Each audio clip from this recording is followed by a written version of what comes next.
Sa pagsusulat ng kasaysayan, napakahalaga ang magtanong. Nasaan na tayo? Maayos na ba ang buhay sa Pilipinas? Ano ang itataya mo para sa ating kalayaan? Panoorin ang kwento ng mga bayani sa bayanan daloy ng kanilang buhay. At makasakali, makahanap tayo ng mga sagot sa nakaraan, mga sagot sa hamon ng kasalukuyan.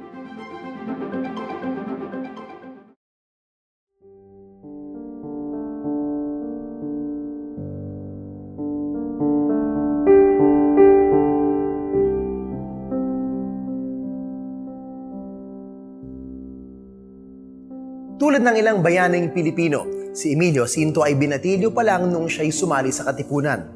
Isang binata na ang masigasig na niligawan ay ang kalayaan. Sa halip na love letters ay mga akdang makabayan ang kanyang isinulat. Sa halip na mga harana ay pakikibaka sa revolusyon ang kanyang pinagkaabalahan. Isang pag-iibigan na nakaranas ng magkahalong tuwa at bighati. Ang kanyang mga akda tulad ng Kartilya ng Katipunan, Ala Patria, at Ang Liwanag at Dilim ay nagpapahayag ng mga panuntunan kung paano dapat mabuhay ang bawat Pilipino. Mariin niyang hinangad ang pagkakapantay-pantay ng bawat isa, katarungan, tamang pananampalataya, huwalang pamumuno at ang pag-ibig sa kapwa. Sa mga malikhaing akda tulad ng mga ito, nakilala ang Batang Bayani bilang isang pilosopo, intelektual at makata. Nakatutuwang isipin na ang kauna-unahang rebolusyong pangkalayaan sa Asya ay ginabayan ng dunong ng isang 20 anyos. Isang maipagmamalaking aral mula sa ating kasaysayan na kabataan ang silang dapat na manguna sa pagsusulong ng kabutihan ng ating bayan. Ang tampok na kabataang ito ay minsan binansagan mismo ni Andres Bonifacio bilang mata ng katipunan at ang kaluluwa ng himagsikan. Isang matalinong manunulat, isang mandirigmang intelektual, isang bayani. Kilalanin natin si Emilio Jacinto at ang kanyang naging liwanag at dilim.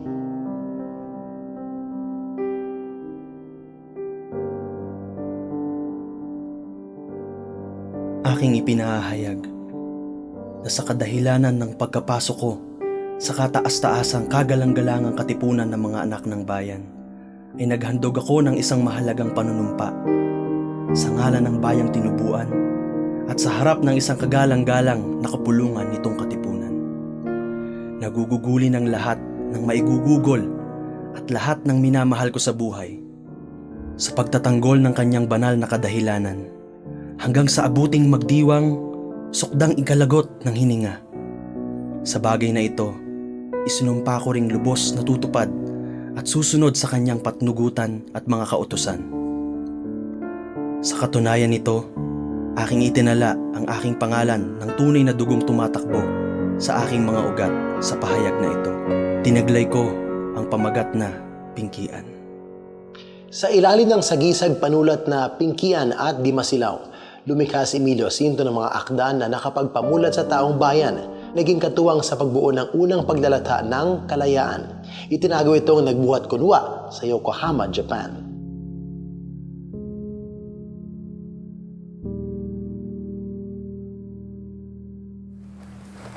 Lakambini, ang unang sipi ng pahayagan ng ating kilusan, ang kalayaan.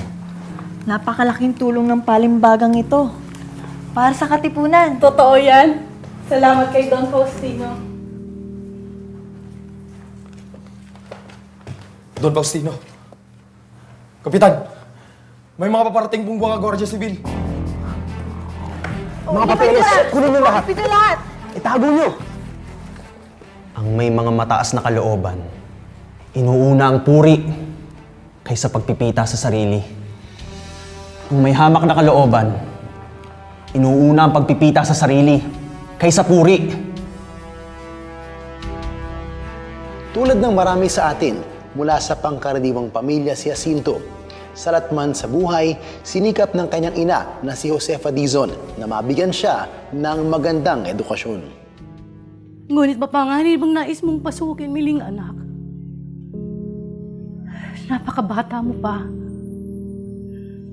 At paano pagpapaaral sa iyo ng iyong Diyos eh? Paano ang hangarin mong maging o makapagtapos ng abogasiya sa Universidad ng Santo Tomas? Pagpaumanhin po ninyo, mahal na ina. Ngunit, higit na kailangan ng inang bayan ng aking kabataan kaysa ng silid-aralan. Alam ko pong ipagmamalaki ako ni Ama kung siya po'y nabubuhay ngayon. Hindi pa panahon, Miling. Higit ka makapaglilingkod sa bayan at sa nahahaping kababayan natin kung ikaw'y magiging isang manananggol.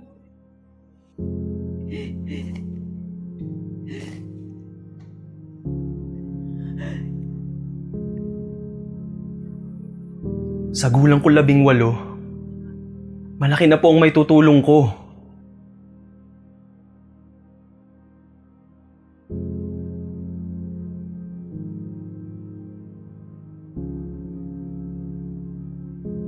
Huwag mong sayangin ang panahon. Ang yamang mawawalay, mangyayaring mababalik. Ngunit panahong nagdaan ay di na muli pang magdadaan.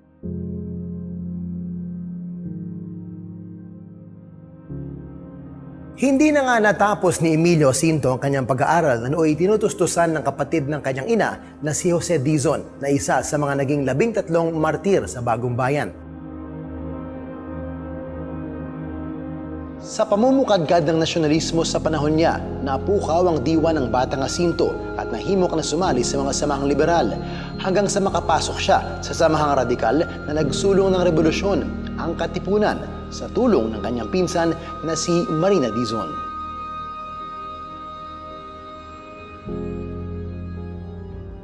Marami ang nahikayat sumali sa Katipunan. Mayaman man o mahirap, babae man o lalaki ay nakaisa sa adikain ng samahan. Isinabuhay ng mga Katipunero ang mga kartilyang nagsasaad ng pagdadamayan, pagiging makatwiran at pag-ibig para sa kapwa. Kayo ba ay buong loob at taus-pusong umaanib sa Katipunan? Opo, Kapitan. Kung gayon, tayo'y manumpa. Sa aking pagkabatid, Sa aking pagkabatid, ng buong kagalingan,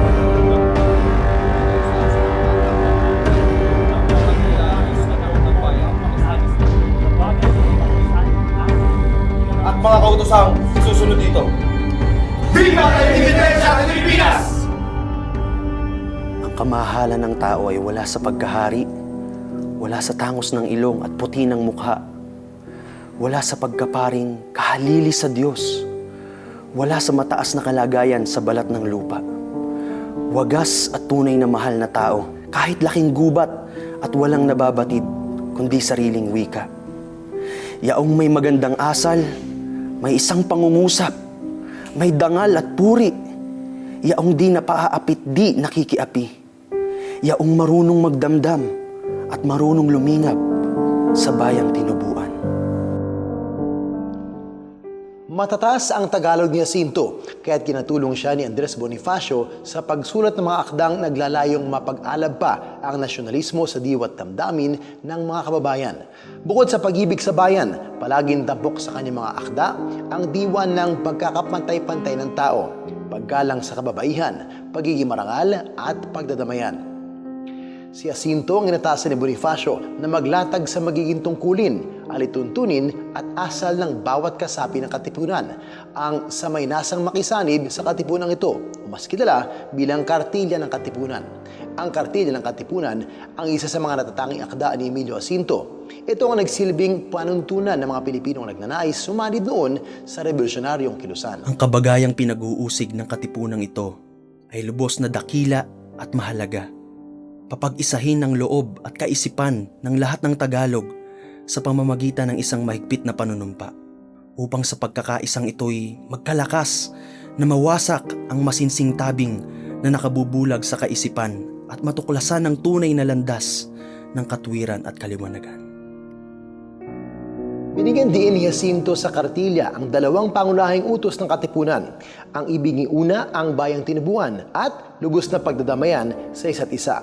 Masasabing ang kaisipang ito ni Jacinto ang dahilan upang lalong maging kaakit-akit ang Katipunan. Ipinangako ng Kartilya ni Jacinto na Maralita, mayaman, mangmang, marunong. Lahat dito'y magkakapantay at tunay na magkakapatid. Emilio,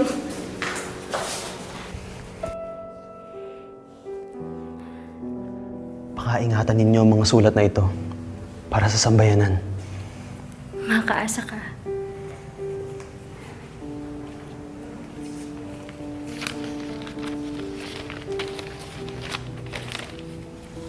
Mag-iingat kayo.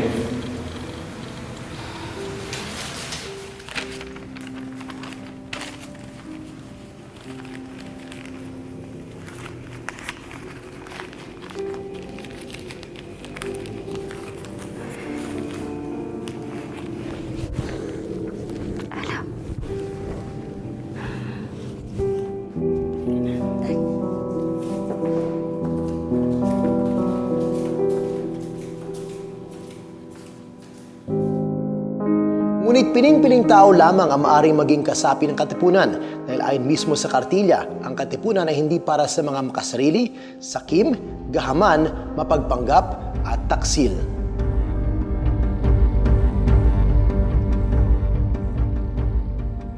Dito'y gawa ang hinahanap at gawa ang tinitingnan. Kaya't hindi dapat pumasok ang di makagagawa, kahit magaling magsalita. Kung ang hangad ng papasok dito ay siya ang maabuluyan o guminhaw at lumayaw ng tahimik ang sarili, huwag nang tumuloy.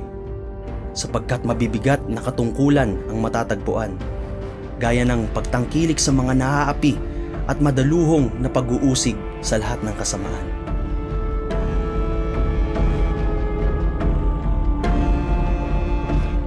Sa pamamagitan ng kartilya ni Jacinto, ang katipunan ay naging isang samahan na nais lumikha ng mabubuti, maprinsipyo at mapagkalingang mamamayan na magpapatakbo balang araw sa bayan. Ngunit hindi pa ganap na tapos ang prosesong nais ng katipunan sa bayan nang matuklasan ng mga Espanyol ang katipunan.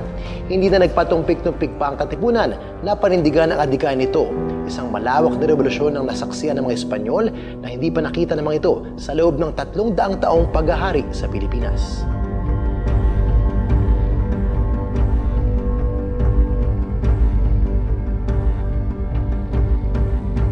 Matapos ang unang sigaw sa Pugadlawin noong Agosto ng 1896, itinalaga ni Andres Bonifacio si Emilio Jacinto bilang Generalismo ng Hilaga. Sa tahanan ni Melchor Aquino sa Barangay Banlat na ngayon bahagi ng lungsod ng Quezon, binuo ni Jacinto mga plano ng pag-aklas ng mga katipunero sa iba't ibang bahagi ng Hilagang Luzon. Kabilang dito ang Maynila at ang mga dalawigan ng Rizal, Nuoy Morong, Laguna, Bulacan, at Nueva Ecija. Tinangkarin ni Jacinto na itakas si Rizal habang nakadaong ang barko nito sa Luok ng Maynila. Patungo noon si Rizal sa Cuba upang magsilbing doktor sa kampo ng mga Espanyol na nakikipaglaban naman sa mga revolusyonaryong Kubano nang sumiklab ang Revolusyon Pilipino.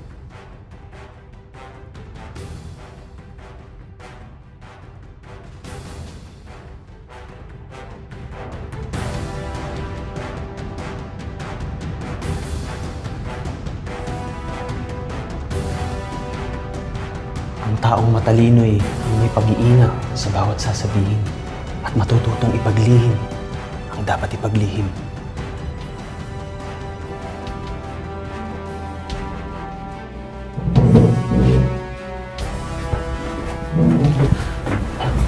Dr. Rizal, batid namin na kayo ay nakatakdang ilipat na sa mas malaking barko na siyang magtatapon sa inyo sa Cuba.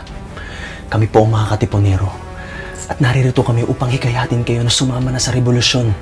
Lahat kami ay armado. Wala kayong kailangang gawin. Alam ko ang kailangang gawin. Mapapahamak lang kayo. Sige na.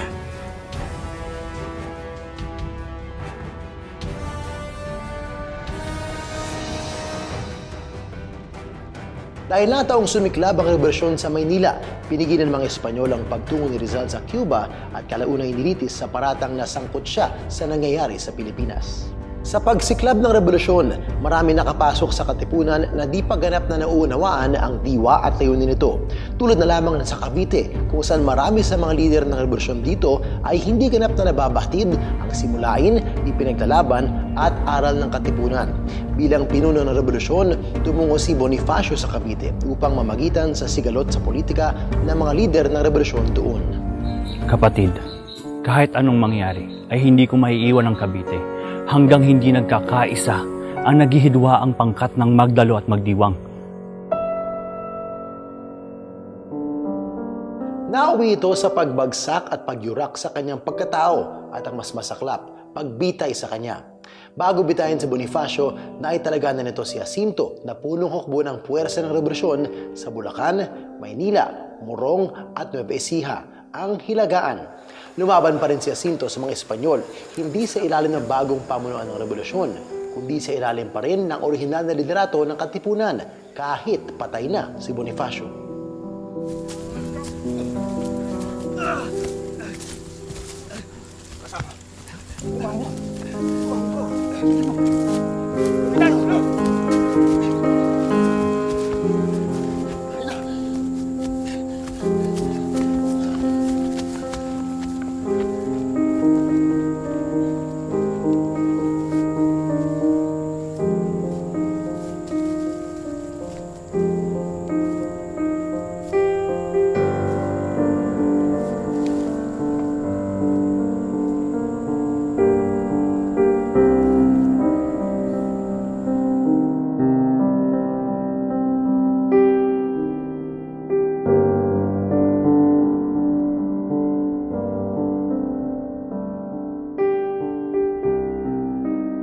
Ang kabuhayang hindi ginugugol sa isang malaki at banal na kadahilanan ay kahoy na walang lilim, kundi mandamong makamandag.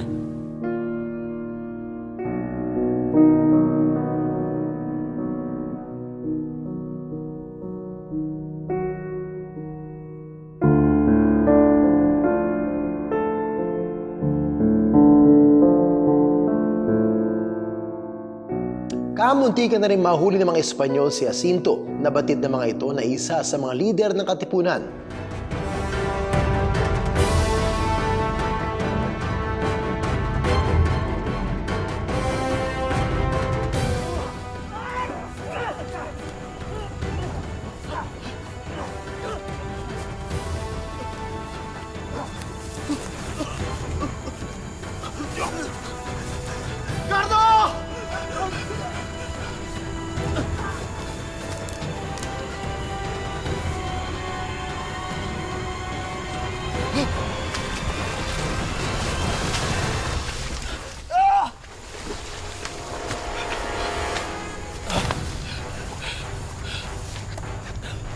¿Cómo se le llama? ¿Cuántos años tienes?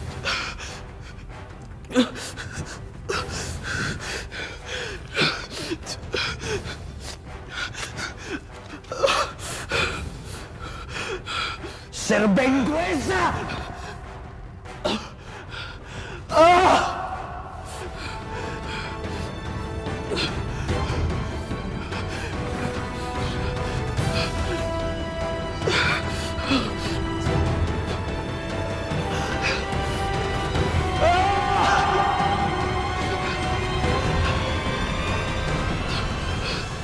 Ipagtanggol mo ang inaapi at kabakahin ang umaapi.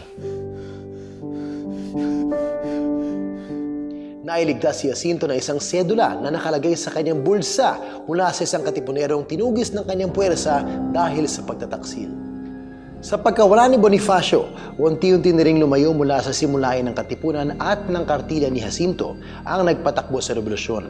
Hindi na nakapagtataka kung bakit maging si Apolinario Mabini mismo ay nasabi na hindi nagagabayan na maayos ang revolusyon dahil sa kawalan ng anumang batayang moral at etika. Patunay dito ang pagsuko ng mga lider ng revolusyon sa Bayak na Bato, bagay na nais pigilan ni Bonifacio dahil bali-balita na ito sa Cavite pa lamang. Si Mabini ang pumalit sa puwang na iniwan ni Jacinto ang maging tagagabay ng revolusyon.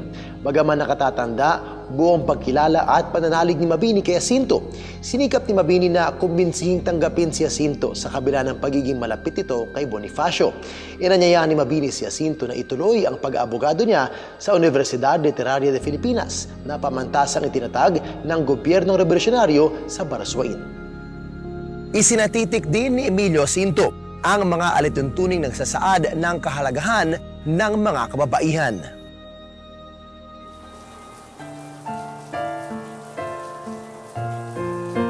Katatapos lamang ng isang engkwentro sa pagitan ng mga gwardiya sibil at ng aking hukbo, buong tapang kaming nakipaglaban, ngunit ako ay nagtamo ng sugat sa aking hita. Ngunit huwag mong ipag-alala, ikaw ang higit na kailangang mag-ingat. Ang babae ay huwag mong tingnang isang bagay na libangan lamang, kundi isang katuwang at karamay sa mga kahirapan nitong kabuhayan. Gamitin mo ng buong pagpipitagan ang kanyang kahinaan at alalahanin ang inang pinagbuhat at nag-iwi sa iyong kasanggulan. Sa panahon ng revolusyon, hinikayat ni Emilio Jacinto ang bawat Pilipino, babae man o lalaki, bata man o matanda, na magtulungan at magmalasakit sa kapwa. Tulungan mo ako!